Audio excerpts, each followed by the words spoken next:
Hello, my name is Harry Law with the Student Music Network. Now, last month I had the pleasure of heading down to Hatfield with Raw 12:51am for arguably one of the best alternative music festivals in the UK at the moment, Slam Dunk.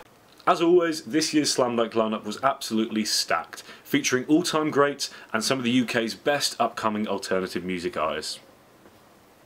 Speaking of Youth Fountain, I was lucky enough to get the chance to sit down with guitarist Tyler to talk about everything from the emotional depth of their latest EP to the disappointment that is American Nando's.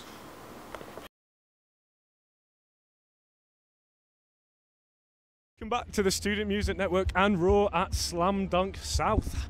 How are you feeling today? We're joined today by Tyler from the band Youth Fountain. How are you feeling, mate? Really good, man. How are you doing? I'm doing well, It is, I don't think it's picking up on camera, but it is boiling in here. And I'm wearing jeans, so are you wearing jeans as well? You got a great shirt as well. I love the Descenders shirt. A lot of respect. Brilliant Respect stuff. the classics here. Exactly. Yeah. I was going to say, well, speaking of classics, I want to talk about, I was about to say your album, but it's an album and an EP now, Letters to Our Former Selves. A lot of people were hailing when it came out in 2019. They were hailing it as sort of a revival of classic pop punk, classic emo. Yeah. How did it feel to get such praise? Dude, fucking crazy. I don't know, man. I started out just writing songs in my bedroom, and no one gave a shit. And I just put it on YouTube, and I just like wrote songs because I was really depressed and just like felt like fucking killing myself. And that was the only way I could just like get out how I'm feeling. And when there was a buzz and like people liked it, I still can't express like how fucking surreal and insane it feels that there's people that genuinely like the music that I'm doing, because I don't know, I never had a lot of faith that that would happen, you know. I just did it because I like to do it, and I did it because the music, it helped me stay sane, you know. Like, I wanted to get out how I'm feeling, and it's crazy that people like it, you know. Like, I'm so grateful. I'm so fucking grateful, and I'll never stop being grateful for that. And I'm so happy that I'm here, and I've stuck to doing music, and I can help connect other people that love the music, and yeah, it's wonderful. Yeah. I mean, it is such a personal album for yourself. You can hear it in the music. I mean, from how you talk about it as well. And I want to ask, you released that 2019, Yes. And you've recently released an acoustic EP, Yes. a couple of the tracks, a couple of reworkings. Yeah. And in the 3 years since these two projects have come out, Yeah. we've all gone through a lot of things, you know. yeah. I can't even list it. A lot of different things. A lot of different shit.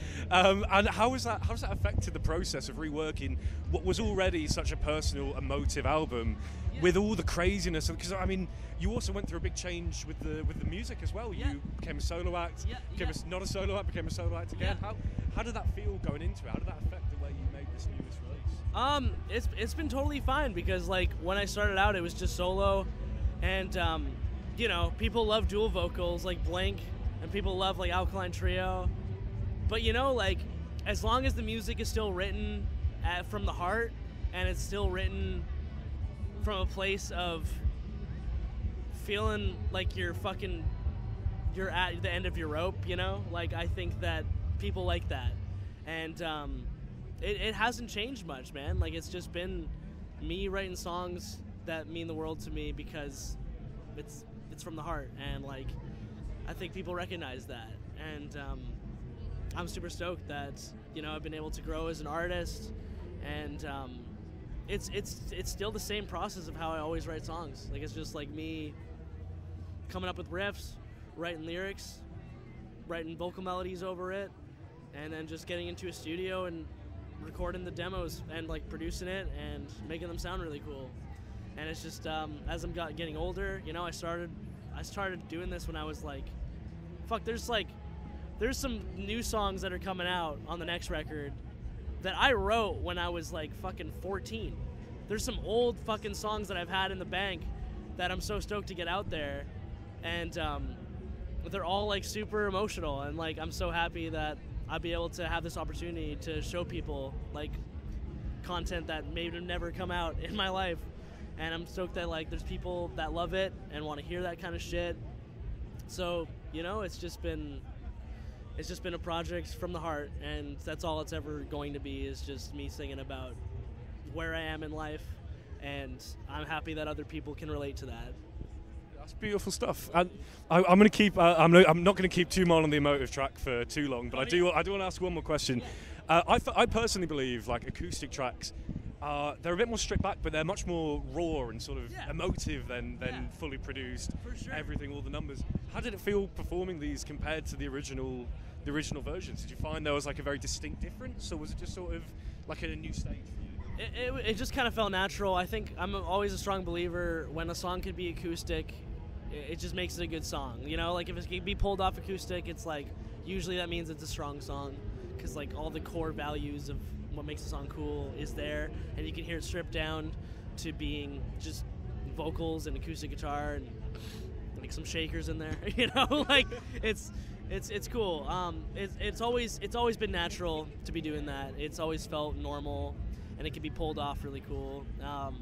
I love it, and it's like kind of gives a new, you know, color to the song. It gives a new, you know, energy, new vibe. So I think it's cool. I got to say, I recently saw a Blink-182 acoustic set, right? Oh, yeah. And that ruined my hopes for acoustic pop punk. It was not good, and I love Blink, but I was surprised.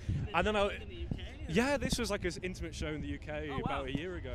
And I was like, you can't do pop punk acoustic. I died on that hill for a while, and I was listening to the EP, and I got to admit, I was actually really, really surprised. I've not seen it work like that, so I thank you for making me believe in acoustic pop punk again. It can be done, for sure. Like, I don't know, man, like, front of some of my favorite like acoustic acts that like still kind of make it sounds pop punk to me is like Secondhand Serenade. Like his stuff was like so emotional, but there's still like pop punk kind of like melodies in there, and that's what I kind of fuck with like a lot. There was like an artist from like Germany, I think. He used to do Blink-182 covers acoustically. His name's Odie, and his shit's like amazing. It's like he's like really kind of not really well known, but like Odie always did all these like Blink-182 covers all acoustic, and it's fucking insane. So I would recommend that. If you don't think Blink could be pulled off acoustic, check out his covers, because they're like insane. Yeah. I'll give it a look. You're giving me hope for this now. Do it, 100%.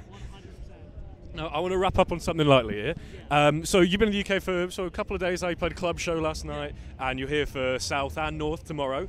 I'm just wondering, are you spend much time in the UK, or are you mostly over across the pond in Canada? The first time I got to the UK was last year. I toured with Corey Wells. We did an acoustic tour together, and that was my first time being in the UK, and like Germany and Switzerland and Belgium, and it was crazy. And so now to be back here again, like it doesn't.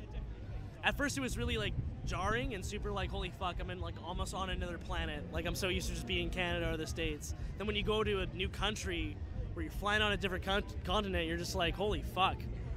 Wow. I'm in a totally different place. But now it's just like, it feels totally natural. It feels totally sweet. I find the transitions helpful if you go to Boston first, because it's sort of like a Diet UK almost in America.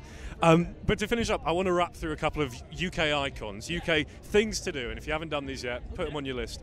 If you have, let us know your thoughts on them. First of all, big Tesco's. Have you experienced this yet? Big Tesco's. This is beautiful. Get yourself, the second you finish here today, the second you leave, get to a big Tesco's. Nando's. Dude, the thing about Nando's, we have it in Canada where I am, and like it's fine. It's like pretty good. But then I had Nando's here, and it was like fucking crazy good. Way better. I'm American myself, right? Yeah. American Nando's. I'm going to say it here, it's not British. It's not the same. It's just, No. I don't know what it is. No, it's not as good. But when I had it here, I was like, because everyone was like, let's go to Nando's. I was like, I have Nando's in Canada. It's like, eh. And then I had it. I was like, yo, dog. This shit's fucking gourmet. Like, this shit's... One place in England you find seasoning, isn't that? No, but honestly, too, like, fucking McDonald's here is, like, insanely good. Like, there's, like, just shit that, like, is just better here for a lot of, like, fast food, like, and shit.